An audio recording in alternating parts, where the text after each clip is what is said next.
Nggih, konjo panjenenganipun Bapak Legi Maklintik, Bapak Toyo, Bapak Kawi, Bapak Mono saking Jugo, Bapak Cuk Juragan Buah, Bapak Narto Juragan PLO, Bapak Lasidi saking Jrai nika sisa jurang. So panjenenganipun Bapak Golo saking Salak. Saiki ngalehno Salak. Niki wau wonten ingkang request nyuwun gending napa kula paringi gendinge Gubuk Asmara ngoten pripun nggih? Purun, manut. Oh nggih manut. Iya kok. Jarek lurik. Oh nggih, Pak Sukas jarek lurik. Mengko gending sing nomor 2 engko jurang jero munggahe Gubuk Asmara jurang jero ngono nggih, mangke ha. Monggo sepisanan Kang Sukas nyuwun gending jarek lurik. Sukas Juragan Lombok. Nandur Lombok disempret karo ronda bar. Iya. Nggih, jarek lurik dhisik. Heeh. Engko Gubuk Asmara jurang jero engko. Heeh. Lasidi Juragan Jurang engko nek walike.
Bapak Kawi.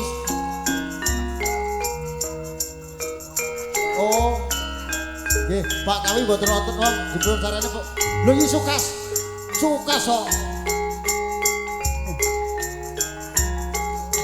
Sukas kok ngene kok.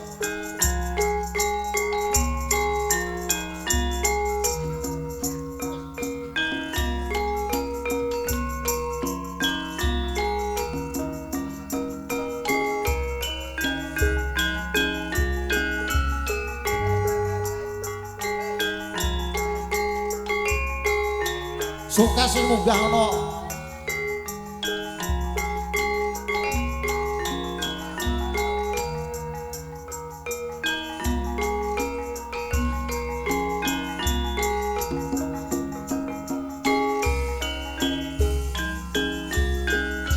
Loh.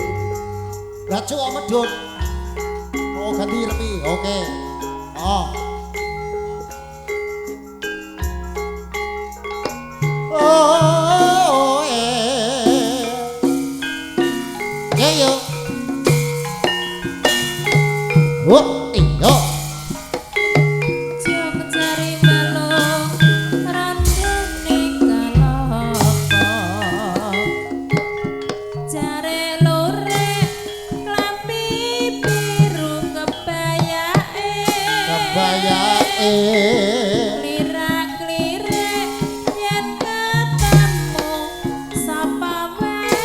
Sapa wae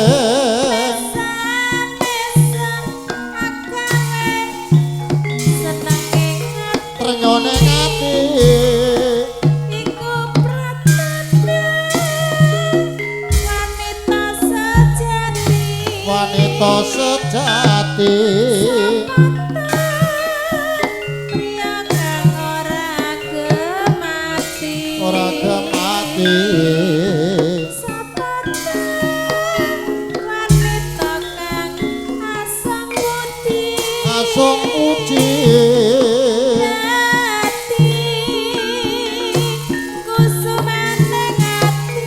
kusumane ngati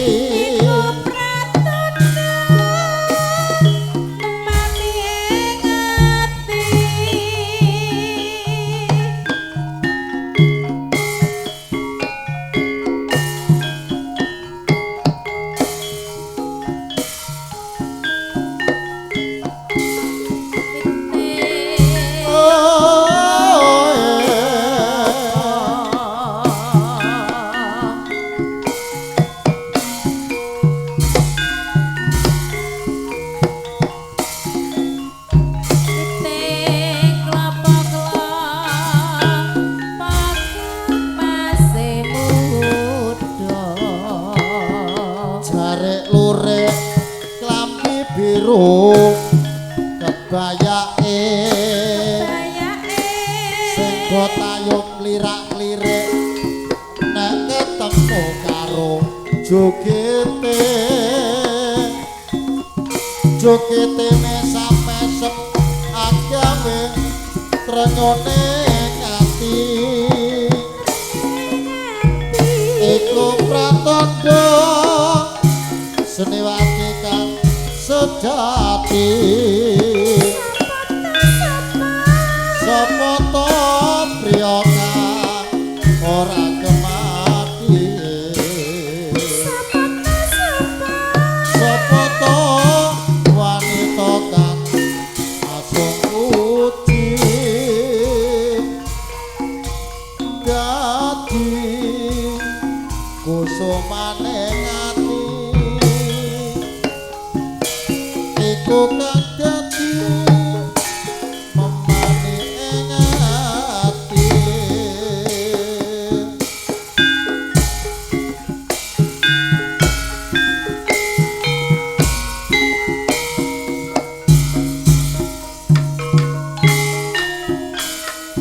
gubuk asmara nika kunjuk lanjutipun Mbak Tuti wong seneng kumpul saking Batam.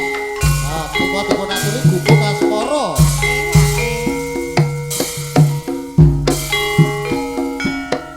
Monggo kunjuk panjenenganipun Mbak Tuti. Kumpul wong seneng Batam. Jarikku yen memang aku kelingan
aku kowe dadi garwa Yo.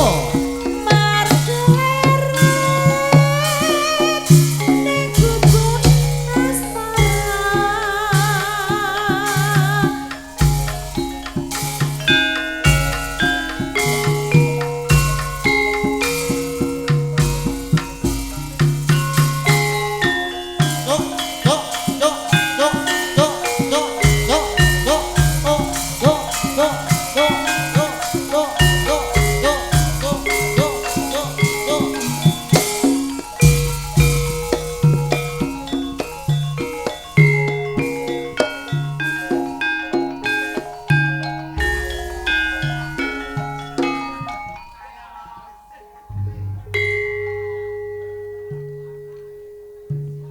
Nggih, walikipun sampur menapa panyuwunipun?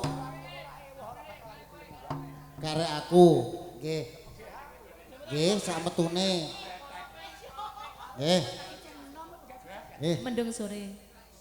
sambel kemangi jurang jero. Nah, sambel kemangi jurang jero. Heeh. Ya wis, ya wis. Yo, sambel kemangi jurang jero. Lah siji mergo sisa jurang. Heeh.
Nuk-nuk tenan.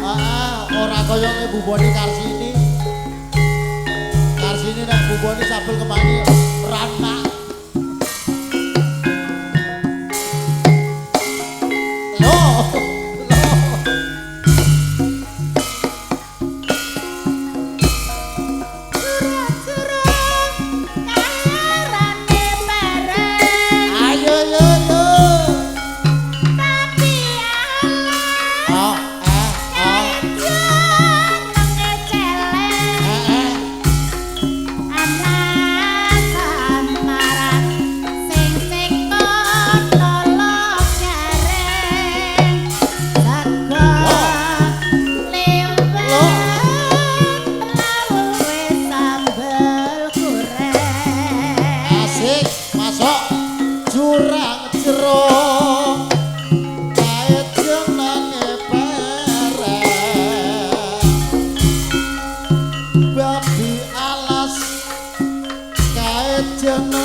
Ana sing